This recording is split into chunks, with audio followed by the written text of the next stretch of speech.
കിഴക്കൻ ജെറുസലേം ആസ്ഥാനമാക്കി പുതിയ ഫലസ്തീൻ രാഷ്ട്രം രൂപീകരിക്കാനുള്ള ശ്രമത്തിലാണ് സൗദി അറേബ്യ. ഇതിനായി പുതിയ ആഗോള സഖ്യത്തിനാണ് സൗദി അറേബ്യ ഇപ്പോൾ രൂപം കൊടുത്തിരിക്കുന്നത്.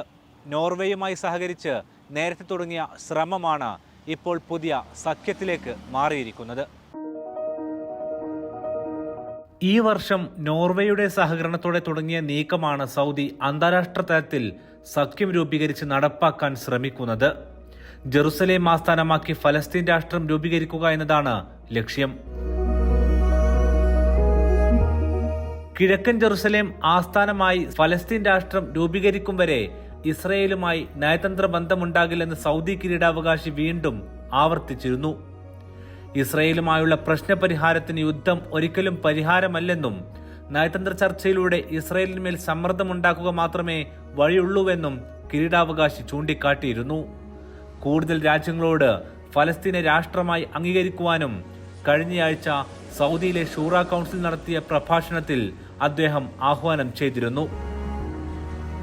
കിഴക്കൻ ജെറുസലേം ആസ്ഥാനമാക്കി ഫലസ്തീൻ രാഷ്ട്രം പിറക്കണം, അതുവരെ ഇസ്രയേലുമായി നയതന്ത്ര ബന്ധം സ്ഥാപിക്കില്ല.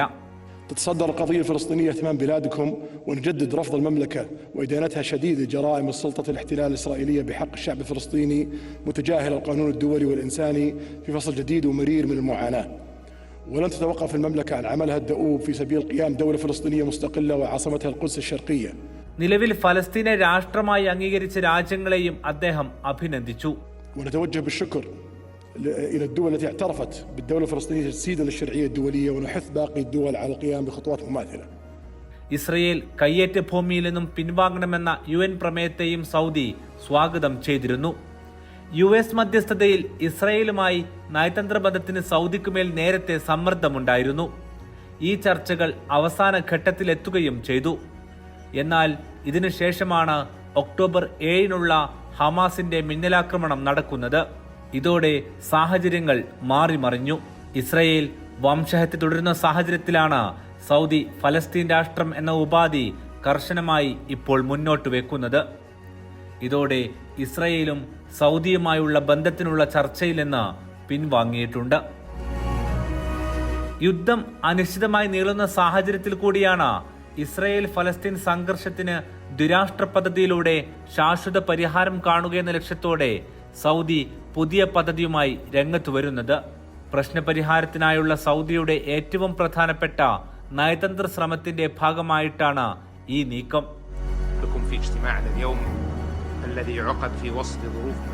UN പൊതുസഭയ്ക്കിടെ സൗദി വിദേശകാര്യമന്ത്രിയാണ് പുതിയ സഖ്യത്തിന്റെ പ്രഖ്യാപനം നടത്തിയത്. അറബ് ലീഗ്, യൂറോപ്യൻ യൂണിയൻ, ഇസ്ലാമിക രാജ്യങ്ങളുടെ കൂട്ടായ്മ, നോർവേ പ്രതിനിധികൾ എന്നിവർ യോഗത്തിൽ പങ്കെടുത്തിരുന്നു. സഖ്യം ദ്വിരാഷ്ട്ര പരിഹാരം യാഥാർത്ഥ്യമാക്കാൻ ആഗോളതലത്തിലുള്ള പിന്തുണയാണ് തേടുന്നത്. സഹകരിച്ച് പ്രവർത്തിക്കാൻ തയ്യാറുള്ള അറബ്, ഇസ്ലാമിക, യൂറോപ്യൻ രാജ്യങ്ങളെ ഒരുമിച്ച് കൊണ്ടുവരുന്നതാണ് പുതിയ സംരംഭം.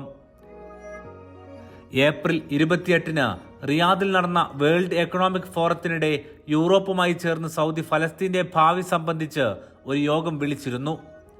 നോർവേയും സൗദിയും സംയുക്തമായി നടത്തിയ ശ്രമത്തിനൊടുവിൽ അന്ന് പോർച്ചുഗൽ, ബെൽജിയം പ്രതിനിധികളും യൂറോപ്യൻ യൂണിയൻ വക്താക്കളും യോഗത്തിലെത്തി. 30 വർഷം മുന്നേ ഫലസ്തീനെ അംഗീകരിച്ച തങ്ങളുടെ പാത എല്ലാവരും പിന്തുടരണമെന്ന് നോർവേയുടെ വിദേശകാര്യമന്ത്രി അന്ന് ആവശ്യപ്പെട്ടിരുന്നു.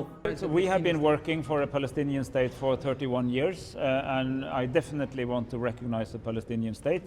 What we are discussing here with many other Europeans is to create the condition in which that recognition will actually have a strong effect on building a Palestinian state. And I had had excellent conversations with key Arab leaders and with President Mahmoud Abbas today, and also with like-minded Europeans on shaping a set of conditions where UN vote.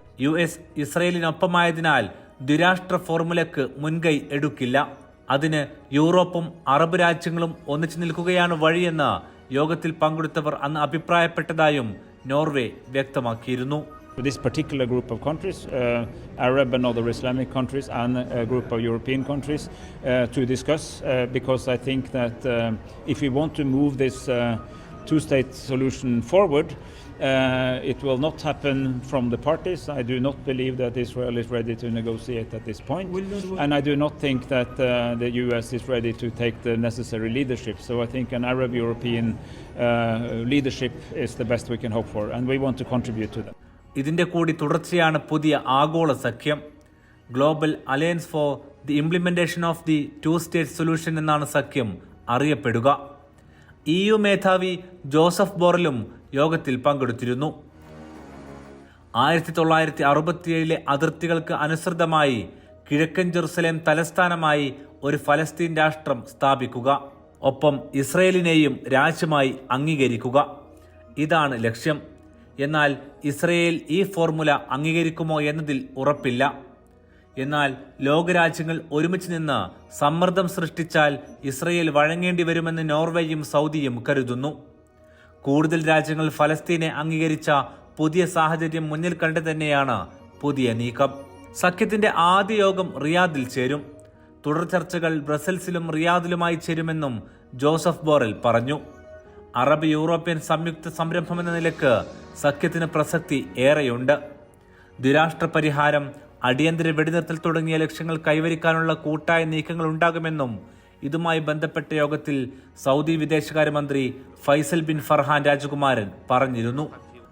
Gaza വിഷയത്തിൽ ചെറുത്തുനിൽപ്പുമായി രംഗത്തുണ്ടായിരുന്ന Hezbollah നേതാക്കളുടെ വധം, തുടരുന്ന കൂട്ടക്കുരുതിയും വംശഹത്യയും, യമനിൽ നിന്നുള്ള ചെറുത്തുനിൽപ്പുകൾ, പശ്ചിമേഷ്യയിൽ നിലവിൽ തീയാളാനുള്ള സാഹചര്യങ്ങൾ ഏറെയാണ്. അവിടെ ഈ ചർച്ചകളും സഖ്യവും നീക്കങ്ങളുമെല്ലാം എത്രമാത്രം വിജയിക്കുമെന്നത് കാത്തിരുന്ന് കാണുക തന്നെ വേണം.